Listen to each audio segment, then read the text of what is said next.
أعوذ بالله من الشيطان الرجيم بسم الله الرحمن الرحيم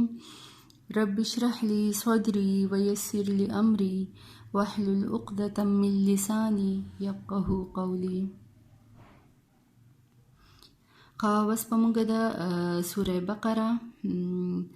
آیت نمبر 11 نواله او د 14 پورې دا بوایو کنه. ردی نمخ کې د متقیانو ذکر راغلی د هغې صفات بیان شوي وو که نه. بیا د هغې نه پس د کافرانو باره کې ذکر وشو، د دې نه پس بس د منافقانو ذکر ته جاري دی که نه. نو دا به شروع کو. و اذا او کله چې قیله وویلی شي لهم دوی ته لا نه تفسدو فساد کوي فی الارض پس مکه کې. قالو نو وایي دوی انما یقینا نحنو مونږ چې یو مصلحون اصلاح کوونکي یو. چې کله هم د منافقینو ته وویلی شي چې تاسو فساد مکوئ که نه، مطلب ظلم مکوئ، شرک مکوئ، کفر مکوئ، منافقت مکوئ، په مسلمانانو کې جنگ ما پیدا کوئ، اختلاف ما پیدا کوئ که نه. نو دوی وی چې مطلب فسادونه وغیره دا ما پیدا کوئ که نه. نو دا منافقان وای چې مونږ خو اصلاح کوونکي یو، مطلب مونږ خو دا نیک کار کوو که نه. دا ورته لږه دغه اکثره تاسو به کتلي چې منافقان دي چې که نه، نو دوی ته ښه کار ورته غلط کار ښکاري او غلط کار چې دی نو دا ورته ښه کار ښکاري که نه. مطلب هر څه الټه پلټه کوي که نه، مطلب الټه اثر پې پرېوځي.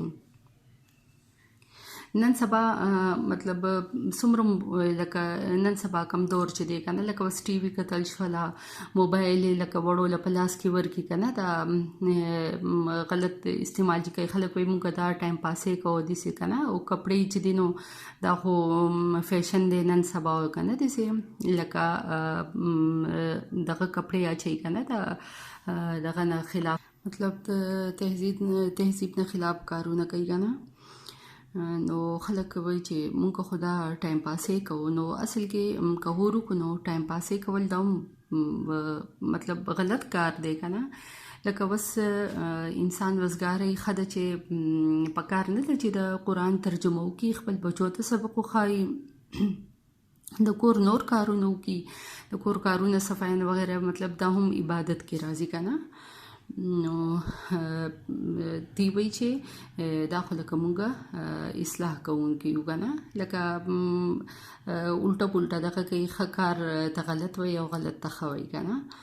نو بیا دلته الله وایي الا خبردار انهم بېشکه دوی هم المفسدون دوی فساد کوونکي دي، ولکن لا لیکن دوی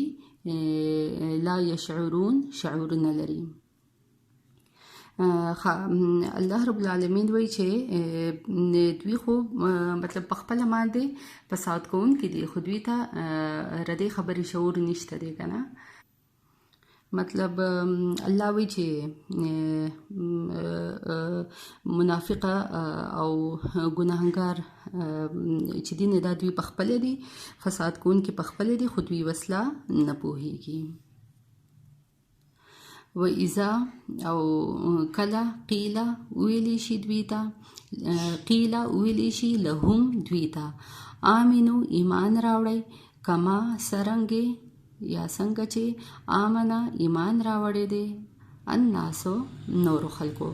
قالو نو وایي دوی انؤمنو آیا مونږ ایمان راوړو، کما سرنګې یا څنګه آمن السفهاء چې ایمان راوړی دی د بیوقوفانو که نه. دې ته لکه دی صحابیان یادوي که نه، چې نعوذ بالله مطلب چې دی بیوقوفان دي که نه، دوی قمقله دي. نو لکه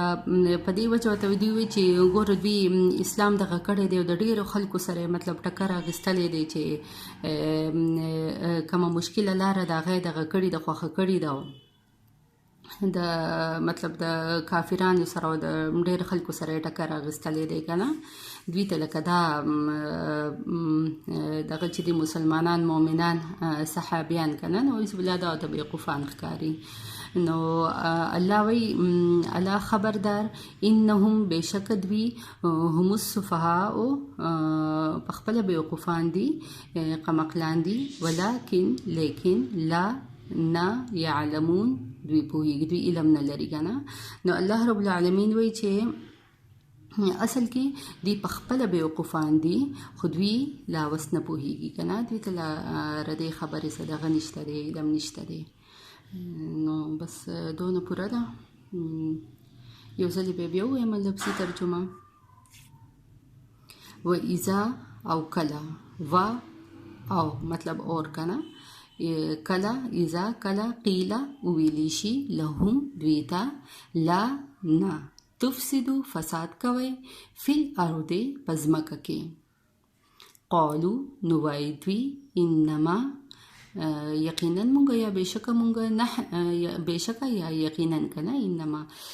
نحنو مونږ چې یو مصلحون اصلاح کوونکي یو الله وی کنا الله وی خبردار انهم بشک دوی هم المفسدون فسادیان دي مطلب پخپل دي فسادیان دي ولکن لا لیکن لا مطلب نه یشعرون شعور لري لیکن دوی شعور نه لري و اذا او کلا قیل لهم ویلی شي لهم دیتا آمینو ایمان راوړی کما سرنګې آمن الناسو ایمان راوړی دی دغه نورو خلکو لکه د نورو خلکو چې څنګه ایمان راوړی که نه نو قالو وایي دوی انؤمنو آیا مونږ ایمان راوړو کما سرنګې آمن السفهاء چې ایمان راوړی دی بیوقوفانو خلکو الله وی خبردار انهم بشک دوی هم السفهاء پخپل بیوقوفان دي ولکن لا یعلمون خود دوی علم نه لري دوی نه پوهیږي بس دونه کافی دی الله دې موږ عمل کولو توفیق راکړي او مخکې رسولو دې الله توفیق راکړي آمین فی امان الله